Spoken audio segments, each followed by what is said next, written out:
आज ଆମେ ପଢ଼ମା ବୈଦିକ କଲଚର ବାବଦରେ କିଛି ଆଲୋଚନା କର୍ମା ଯେନାକି ବେଦର ଅର୍ଥ ଓ ବୈଦିକ ସାହିତ୍ୟ ବିଷୟରେ ଆମେ ଆଲୋଚନା କର୍ମା। ତ ଭାରତୀୟ ସତ୍ୟମେବ ଜୟତେ ମୁଣ୍ଡକ ଉପନିଷଦରେ ବିଶ୍ୱାସୀ। ତ ଭାରତ ସତ୍ୟମେବ ଜୟତେ କେନ ଲେଖା ହେଇଛେ ନା ଉପନିଷଦରେ ଲେଖା ହେଇଛି। ଓକେ, ତ ସତ୍ୟ, ଶାନ୍ତି, ଅହିଂସା, ଦୟା, କ୍ଷମା ଚାରି ପୁରୁଷାର୍ଥ। ତ ଚାରୋଟି ପୁରୁଷାର୍ଥ ଅଛି, ସେଗୁଡ଼ିକ ହେଉଛି ସତ୍ୟ, ଶାନ୍ତି, ଅହିଂସା, ଦୟା, କ୍ଷମା। ତ ଏହି ଚାରିଟି ହେଉଛି ନା ପୁରୁଷାର୍ଥ ବୋଲି କୁହାଯାଏ। ସାରା ବିଶ୍ୱ ନିଜର ପରିବାର ଓ କୁଟୁମ୍ବ ବୋଲି ବିବେଚନା କରୁ ଆମେ ଭାରତ ବଂଶଜ ଭାରତବାସୀ। ସାରା ବିଶ୍ୱ ହେଉଛି ଆମର ପରିବାର ବୋଲି ଆମେ ଭାରତବାସୀମାନେ ମାନିଥାଉ ବା ଗ୍ରହଣ କରିଥାଉ। ମହାନ ଆମର ଐତିହାସିକ ପରମ୍ପରା, ଗୌରବମୟ ଆମର ସାହିତ୍ୟିକ ଧରୋବର, ଅମ୍ଳାନ ଆମର କୀର୍ତ୍ତିରାଜି, ପ୍ରାଚୁର୍ଯ୍ୟ ଭାର ଅର୍ଥ ବୈଭବ, ରତ୍ନଭରା ଆମ ଧରିତ୍ରୀ ଗର୍ଭ। ସୀମାହୀନ ସାଗର ଶୀତଲତା, ଦିଗନ୍ତ ବିସ୍ତାରୀ, ବନାନୀ ସବୁଜିମାରେ, ସୃଷ୍ଟିକର୍ତ୍ତା ପରମେଶ୍ୱର ଆଧ୍ୟାତ୍ମିକତା ଆଲୋକତରେ ଉଦ୍ଭାସିତ ଆମର ମାନବ ସତ୍ତା। ତ ଆମେ ଜାଣିଛୁଁ ଯେ ଇ ସାରା ପୃଥିବୀକେ ଯିଏ ବନେଇଛନ୍ ବା ସାରା ସଂସାରକେ ଯିଏ ବନେଇଛନ୍, ସାରା ବିଶ୍ୱକେ ସେ ହେଉଛନ୍ତି ପରମାତ୍ମା ବା ପରମେଶ୍ୱର ବୋଲି କୁହାଯାଏସି। ବା ପରମାତ୍ମା ପରମେଶ୍ୱର ଯିଏକି ସାରା ସୃଷ୍ଟିକେ ସେ ତିଆରି କରିଛନ୍। ଆମ ଭାଗ୍ୟକୁ ସଜାର କର୍ମ, ଆତ୍ମକୁ ସାଇତୁ ଅଜର ଅମରତ୍ୱରେ, ପିଣ୍ଡ ବ୍ରହ୍ମାଣ୍ଡ ଜଟିଳତାରେ ଛନ୍ଦହରା ନୁହେଁ ଆମେ ଭୌତିକ ଜୀବନରେ ଚଲାପଥ। ଆମେ ଯେନ୍ ଜାଗାରେ ରହୁଛୁଁ, ଓକେ, ତ ସେ ଜାଗା ହେଉଛି ଭୌତିକ ଜାଗା। ଓକେ, ଏ ଜାଗାରେ ତ ଲେଖା ନାହିଁ, ମୁଁ କହିଦେଉଛେଁ। ଦୁଇଟା ଜଗତ ଅଛି, ଗୋଟେ ହେଲା ପାର୍ଥିବ ଜଗତ ଆଉ ଗୋଟେ ହେଲା ଆଧ୍ୟାତ୍ମିକ ଜଗତ। ବା ମନୁଷ୍ୟ ଯେନ୍ ଜାଗାରେ ଇହାଦେ ରହୁଛେ, ତ ସେଇଟା କାଣା ନା ସେଇଟା ହେଉଛି ପାର୍ଥିବ ଜଗତ। ପିଣ୍ଡ ବ୍ରହ୍ମାଣ୍ଡ ଜଟିଳତା ଛନ୍ଦହରା ନୁହେଁ ଆମ ଭୌତିକ ଜୀବନର ଜଲପଥ। ତ ଆମେ ସମସ୍ତେ ଭୌତିକ ଜଲପଥ ବା ସ୍ଥଳପଥରେ ଆମେ ଚାଲୁଛୁଁ। ପରିବେଶ ପରାକ୍ରମ ସହଜ ବୋଧର ପ୍ରାଣୀ ଜଗତ ବୋଧିତପର ଆମେ ଗାଉଁ ଜୀବନ ସଙ୍ଗୀତ। ଏକ ଭିତରେ ଅନେକ, ଅନେକ ଭିତରେ ଏକତ୍ୱ ଦର୍ଶନ କରୁ। ବିଶେଷ ଜ୍ଞାନର ଅନିସନ୍ଧୁ ଆମେ ବୃତ୍ତି ପ୍ରବୃତ୍ତି ମାୟାଜାଲ ଆମର ବଦଳିଯାଏ। ସେବକ ରୂପରେ ଭରିଦିଏ ଭର୍ଜା ବଞ୍ଚିଲା ବଢ଼ିବା ଜୀବନ ସର୍ତ୍ତା। ବେଦାନ୍ତ ଆଧାରିତ ବୈଦିକ ହିନ୍ଦୁ ସନାତନ ଦର୍ଶନ ଜାଜୁଲ୍ୟମାନ ଆମେ ଆର୍ଯ୍ୟ ବଂଶଜ ଭାରତବାସୀ। ତ ଅର୍ଥାତ୍ ବେଦ ଯିଏ ରଚନା କରୁଛେ ସେ ହେଉଛନ୍ ଆର୍ଯ୍ୟମାନେ। ତ ଆମେ ସବୁ ଆର୍ଯ୍ୟମାନଙ୍କର ଗୋଟେ ବଂଶ ବୋଲି କହିପାରବା ବା ବଂଶ। ବେଦାନ୍ତ ଆଧାରିତ ଏଇଟା ତ କୁହାଗଲା। ତ ଆମେ ସମସ୍ତେ ତାପରେ ଏ ଜାଗାରେ ଅଛେ ବେଦର ଅର୍ଥ। ତ ଆମେ ପଢ଼ମା, ପହଲା ଆଲୋଚନା କର୍ମା ବେଦର ଅର୍ଥ ବିଷୟରେ। ମିନିଂ ଅଫ୍ ବେଦ। ଆମମାନଙ୍କ ଭାରତୀୟ ପୂର୍ବ ଆର୍ଯ୍ୟମାନେ ନିଜର ପାର୍ଥିବ ସୁଖ ଦୁଃଖ ଆଧ୍ୟାତ୍ମିକ କଲ୍ୟାଣ ନିମନ୍ତେ ଯେଉଁ ସୁସଜ୍ଜିତ ସୁବ୍ୟବସ୍ଥା ଶୃଙ୍ଖଳିତ ରୀତିନୀତି ବିଧିବିଧାନ ଓ ନିୟମିତ ଅନୁସାରେ ଜୀବନଯାପନ କରୁଥିଲେ, ସେସବୁର ସମାରୋହ ହିଁ ବେଦ କୁହାଯାଏ। ତ ବେଦ କିଏ ରଚନା କରିଥିଲା ନା ଆର୍ଯ୍ୟମାନେ ରଚନା କରିଥିଲେ। ତ ଏହି ଆର୍ଯ୍ୟମାନେ ବେଦର ରଚନା କରିଥିଲେ। ବେଦ ରଚନା ଏଥିଲାଗି କରାଗଲା ଯେ ଆର୍ଯ୍ୟମାନେ ତାଙ୍କର ଜୀବନକେ ଗୋଟେ ସରଳ ସୁନ୍ଦର ନୀତିପୂର୍ଣ୍ଣ ଭାବେ ଜୀବନଯାପନ କରବାର୍ ଲାଗି ସେମାନେ ବେଦର ରଚନା କରିଥିଲେ। ଆଧ୍ୟାତ୍ମିକ ଜୀବନଚର୍ଯ୍ୟା ଭିତରେ ଦେଇ ଭୌତିକ ସୁଖ ଶାନ୍ତି ସୁଚିନ୍ତିତ କରିବା କୌଶଳ ବୋଧ आर्यमानଙ୍କ पवित्र भावना वेदरू ही जन्मित होता। तो आर्यमानଙ୍କ जीवन यापना सबु सुख शांति सुनिश्चित सबु वेदरे ही थिला।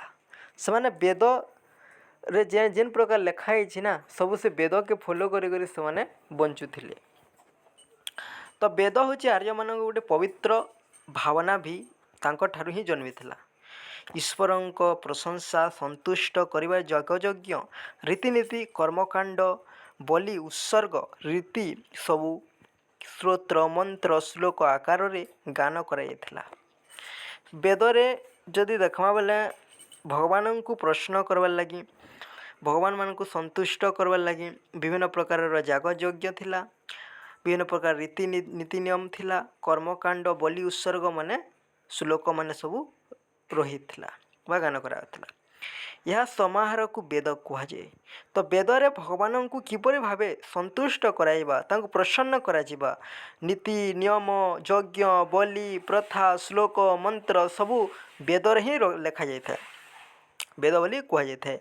ये सब पुरुषानुक्रमे पीढ़ी पर पीढ़ी कहवा गान करवा धारा गढ़ी चलुवा एवं समस्त श्रवण करी वेद को मने रखुले कर्मकांड आवश्यकतार उच्चारण करुले। तो पीढ़ी पर पीढ़ी कौन करुले ना वेद को स्मरण करुले। स्मरण अर्थात मुखस्थ बा ताकू स्वर करुले बा स्मरण करुले। वेद को से माने पीढ़ी पर पीढ़ी तांको स्मरण रखुले और ताकू श्रवण करुले बा शुणुले। तापरे वेद को अर्थात रीतिनीति विधि विधान समूह श्रवण करी मने कराउथला। एबे पीढ़ी पर पीढ़ी यह धारागति करी चालू रही यहाँ वेद को श्रुति बा श्रग बोली कहुए। वेदटा जेहेतु पीढ़ी पर पीढ़ी ताकि मने रखवार लगी पड़ूला तो तेणु वेद को श्रुति बोली कहला। कहीं जे कि ना जिते भी लोक मैंने अच्छा तो से माने गुरुंक ठारू सब शुणुले। ओके से माने गुरुंक ठारू शुणी शुणी मने रखुले पीढ़ी पर पीढ़ी। तो से लगी वेद के श्रुति बोली कहला। तो तापर अच्छी वेद वेद अर्थात ज्ञान। तो वेद अर्थात ज्ञान बोली कहुए बा जीवनचर्या विधि विधान नीति नियम ज्ञान बा जानिबा कहुए। यह ज्ञान बा जानिबा संस्कृत शब्द विद्रु अटे।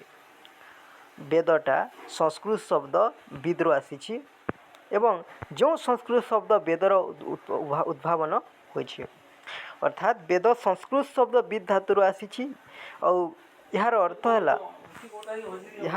है ज्ञान बा ज्ञान बोली कहुए बा नॉलेज बोली कहुए। जे से जेतिकी जाने से सेतिकी वेदविद अटे। माने जेन व्यक्ति जेते जानिछन ज्ञान रण को तो से वेदविद अटे। तापर श्रवण मनन प्रक्रिया वेद पुरुषानुक्रमे गति करि थाए। तापरे गृहर मुख्य नेतृत्व परिवार सभी एकाठी बसी वेद पाठ करुले। तो सभे से समय यौथ परिवार थिला। यौथ परिवार अर्थ होची गोटे बड़ परिवार थिला। तेणु समस्ते गोटे ठान एकत्रित होई तो से माने वेद को गान करुले। या धारावाहिक सहसा धरी तिष्ठि रोला। ओके पीढ़ी पर पीढ़ी वेद को से माने गान करुले। वेदर लिखित ग्रंथ थिला। वेद लिखित ग्रंथ न थिला। वेद को लेखा जाई न थिला। खाली स्मरण कराइला। खाली मुखरु से माने शुणी शुणी वेद को ग्रहण करुले। यहाँ को ईश्वर मुख निःसृत वाणी कहुए। अर्थात वेद हूँ भगवान वाणी बा जो भगवान निजे वेद को से ऋषिमुनि मानू देछंती। अर्थात आर्य मान को किए वेद देछि ना ऋषिमुनि माने ही देछंती। यहाँ को आर्य माने अनंत ज्ञान राशि उव्य भंडार बोली कहुए। अर्थात वेद हूँ आर्य मानकर गोटे ज्ञानर भंडार बोली मते कहुए। वेद भारतीय हिंदू सनातन धर्मर मूलपिंड अटे। आमर सनातन धर्म रो मूलपिंड बा मूल उत्स वेद बोली कहुए।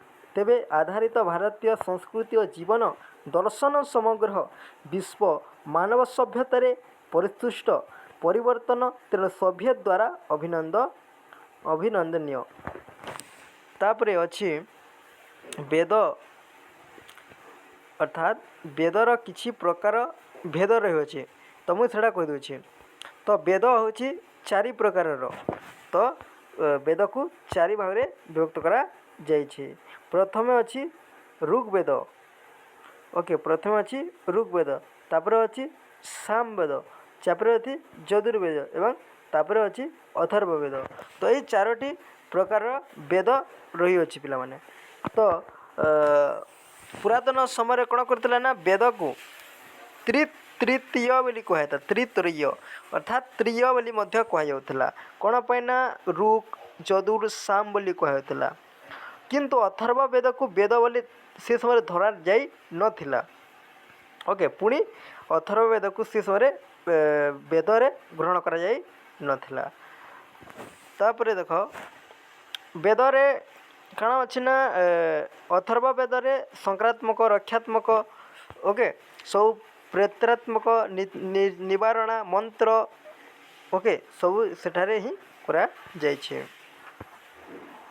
तापरे वेदर जो माने भारत रे कहा जाय था जे आर्य मानक विषय किछि तत्व मिलिथिला। तो आर्य माने जो ठारे वास करुथिले ना सेटा को सप्त सिंधु बोली कहउथिला। ओके तो आर्य माने जो ठारे वास करुथिले तो से माने सप्त सिंधु बोली कहउथिला।